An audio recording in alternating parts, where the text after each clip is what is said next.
सीताराम सीताराम सीताराम गहिए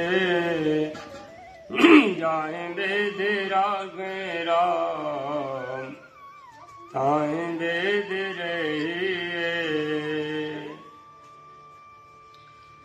मुख में हो राम नाम राम सेवा हाथ में तू अकेला नहीं प्यारे राम जी तेरे साथ में। मुख में हो राम नाम राम सेवा हाथ में तू अकेला नहीं प्यारे राम जी तेरे साथ में। विधि कह विधान जान आन लाभ सही विधि कह विधान जान आन लाभ सही जाहे वेद राखे राम ताहे वेद रहिए। जाहे वेद राखे राम ताहे वेद रहिए।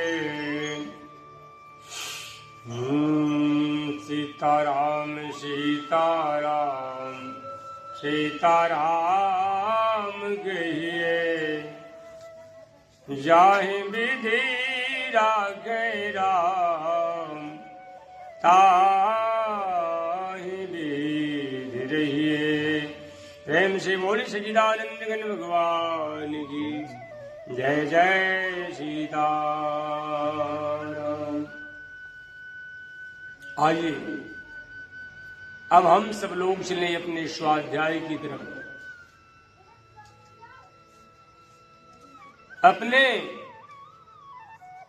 उस दिव्य स्वरूप की तरफ जहां से निकलकर हम असत्य को अपना बना लिया, जड़ प्रकृति को अपना बना लिया। वास्तव में देखा जाए तो जो हम देख रहे हैं वो नहीं है। वास्तव में देखा जाए तो जो हम देख रहे हैं वो नहीं। हम तो वो हैं जो नहीं देख रहे। हम शरीर नहीं, हम शरीरी हैं। हम शरीर नहीं, हम शरीरी हैं। हम जड़ नहीं, हम चेतन हैं। परंतु इसकी जानकारी कैसी?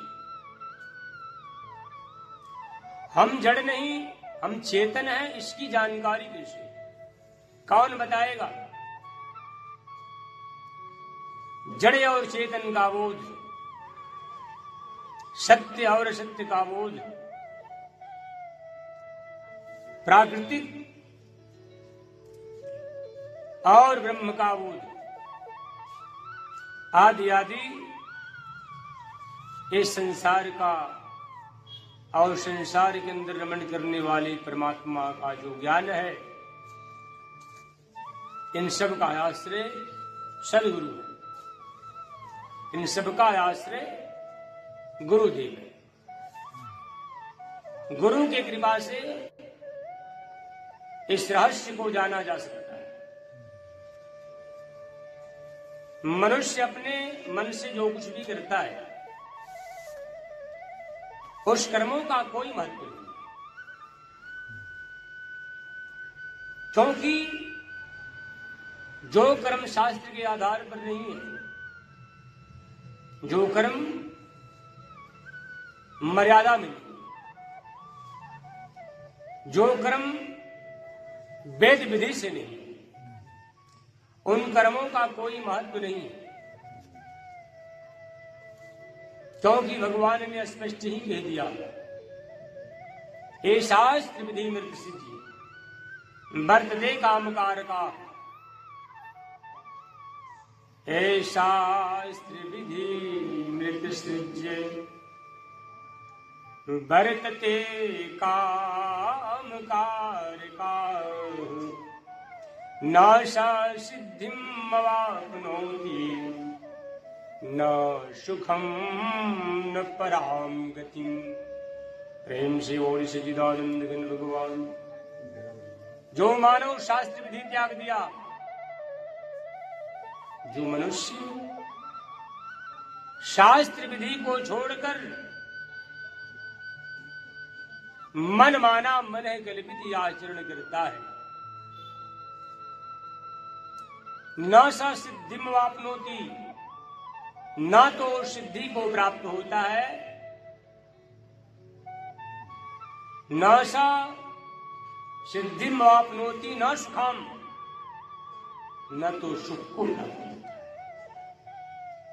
न परम गति, न तो परम गति को प्राप्त करता है।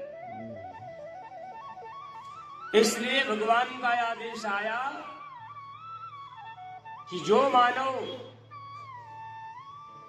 जो प्राणी, चाहे स्त्री वर्ग हो चाहे पुरुष वर्ग, जो कोई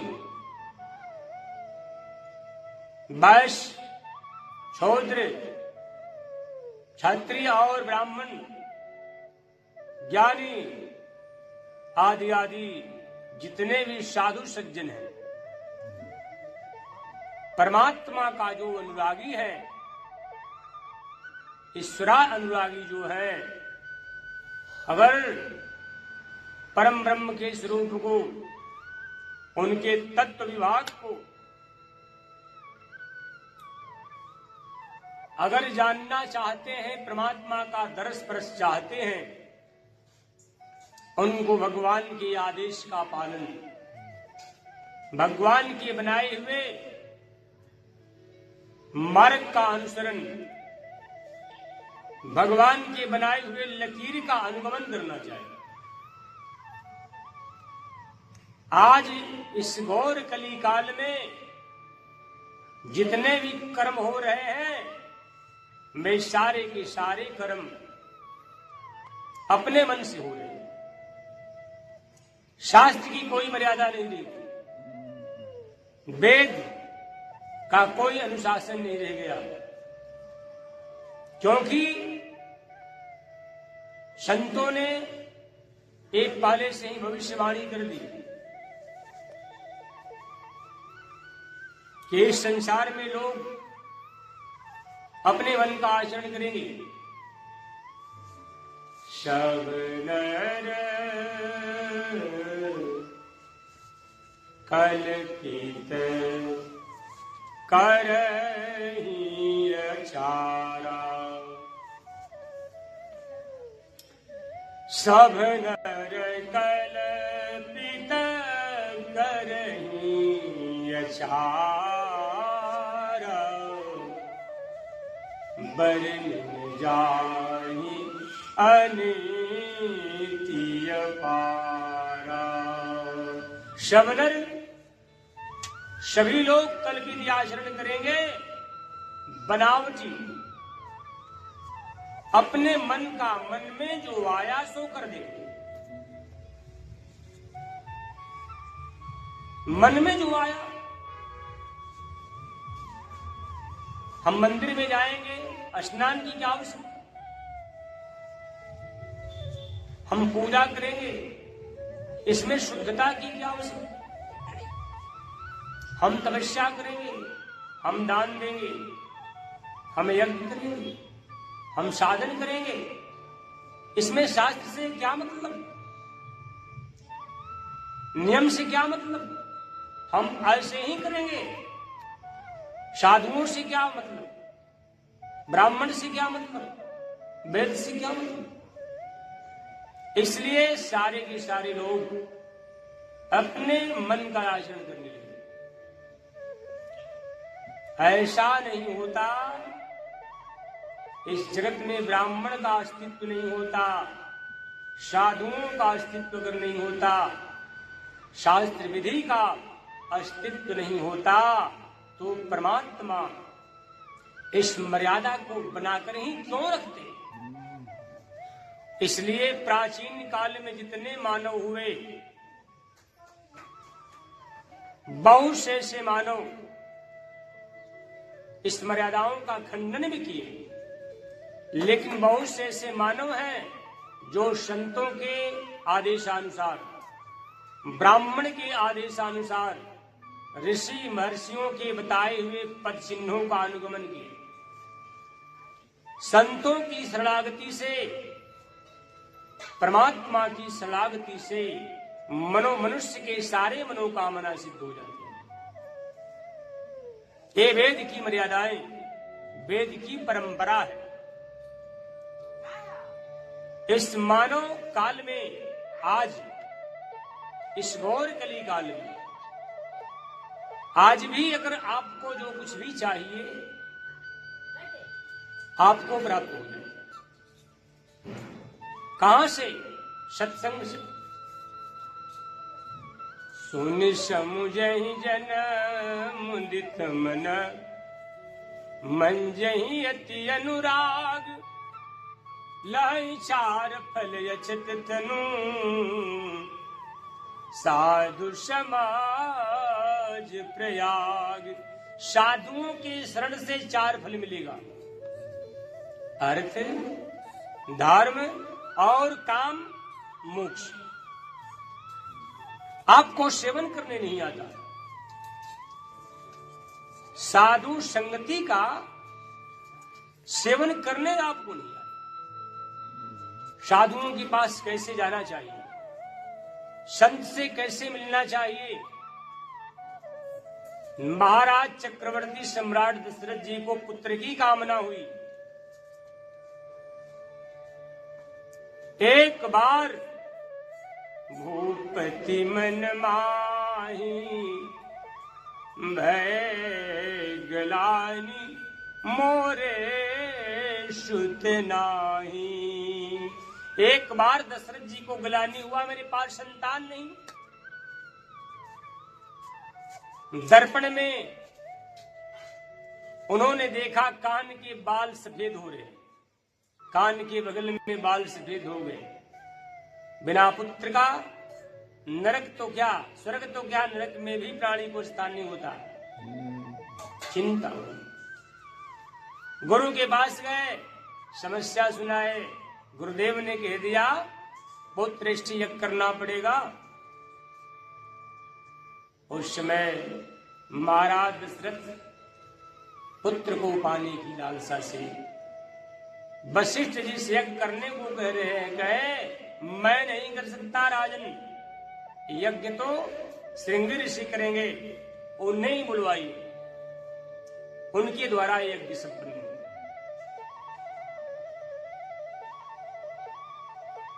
विलंब किस बात की गुरुदेव, अभी मैं दूतों को भेजता हूं। मैंने ये कहा था कि संतों से मिलने नहीं आता। आपकी मनोकामना पूर्ण कहां से होगी? जो जिस प्रकार है उसके पास वैसे ही उसी भाव में जाना चाहिए, तब आपको जो चाह रहे हैं वो प्राप्त हो जाएगा, इच्छित वस्तु प्राप्त हो जाएगी। गुरु वशिष्ठ ने कहा राजन, संतों के पास दूध भेजा नहीं जाता। संत बाजार का सौदा नहीं होते। ये पैसा ले लो और जाकर के सौदा ले आओ। संतों के पास स्वयं चलकर जाना पड़ता है, मान रहित तो होकर। इसलिए पैर से जूते निकालो, गले में गमछा डालकर दोनों हाथ जोड़े हुए और सपत्नी के साथ सिंह ऋषि के पास जाओ और साष्टांग प्रणाम करो। सरलता पूर्वक उनसे प्रश्न करो और अपनी इच्छा को प्रकट करो। विनय प्रेम के साथ उनको प्रसन्न करके अपने राजधानी में लाओ, उनकी सेवा करो और उनके आदेशानुसार जैसे वे कहें वैसे ही यज्ञ करो। आज लोग संत के पास जाने का विधि नहीं जानते, संत को खेल समझते हैं। मनोकामना पूर्ण होगा कहां से? संत परमात्मा का कृपा प्रसाद होते हैं, जो कुछ कह देंगे वो वृथा नहीं हो सकता। इसलिए संतों के पास जाना चाहिए तो एक काम कर लेना चाहिए। सीताराम, संतों के पास जाने से पहले एक काम कर लेना चाहिए। संत मिलन को जाइए, तज ममता अभिमान, ज्यों ज्यों पग आगे बढ़े, कोटिन यज्ञ समान। संत मिलन को जाइए। अगर संत के पास अपने मनोकामना को लेकर जाना है, संत से अपने मनोरथ को सिद्ध करना है, तो एक काम कर लेना, अपने ममता को घर पर छोड़ देना, अपने अहंकार को, धनाभिमान को, रूपाभिमान को और पद आदि का जो अभिमान है अपने घर पर ही छोड़ देना। तब संतों के पास जाओ, खाली हाथ नहीं लौटोगे। जो मन में इच्छा है, जो आकांक्षा है, वे तुम्हें प्राप्त हो जाए। संत मिलन को जाइए, तज ममता अभिमान। एक यज्ञ तो क्या, एक यज्ञ तो क्या, संत की लालसा, संत के मिलन की लालसा से अगर एक एक कद पैर आपका बढ़ेगा तो प्रत्येक पैर करोड़ों यज्ञ के बराबर होगा। संत के मिलन की आकांक्षा से एक एक कद जो आपका बढ़ेगा वो करोड़ों करोड़ों यज्ञ की बराबर होगा। एक यज्ञ की लालसा थी और संत के मिलन से आप संत के मिलन के लिए चल दिए तो आपने करोड़ों करोड़ों यज्ञ आपने संपन्न कर लिया।